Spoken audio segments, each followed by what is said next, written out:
Thank you, Mr. Chairman. Thank you, Ms. Hill, very much for your Senator. distinguished work. In the interest of time, Mr. Chairman, I'd like to make just 3 points. First, the fundamental question is what did the intelligence community know, and then what did they do with what they knew? The work of the committee has not, to this point, unearthed any single piece of information, or smoking gun, if you will, that would have in of itself prevented the attack. But we have found far too many breakdowns in the intelligence gathering and processing method. My own conclusion is that, given the events and signals of the preceding decade, the intelligence community could have, and in my judgment should have, anticipated an attack on U.S. soil on the scale of 9/11. We had witnessed attacks on Americans overseas, as you laid out, USS Cole, Kenya, Tanzania, Kobar, 1993 attack on the World Trade Center. We knew beyond any doubt that al-Qaeda wanted to strike the United States. We were just sort of struck in our classic American innocence that anything that happens is going to happen overseas, but there was information, and plenty of it, disseminated or not disseminated, that something was going to happen here. Yet the intelligence community, for a whole host of reasons, did not launch the all-out effort that is its responsibility, that might have detected and potentially prevented 9/11. Second, the FBI is an outstanding law enforcement agency, but I have serious questions about whether it is the right place to do intelligence work necessary in our country. Law enforcement is not necessarily compatible with intelligence gathering. In fact, it is not. It's not the same skills, not the same mission. Going forward, we must not undermine the FBI's ability to carry out its fundamental responsibilities, because they're very important, and they do it very well. And we must not give short shrift to new intelligence demands. So we have to ask ourselves, can the problem be addressed by reforming the FBI? I don't think so.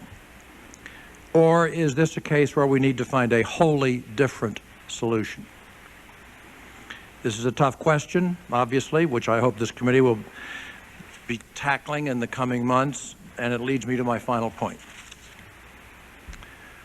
Are we ready, as a committee, as a Congress, as a government, as a people, not only to pose the tough questions, it's easy to do, but also to find and to implement the tough solutions?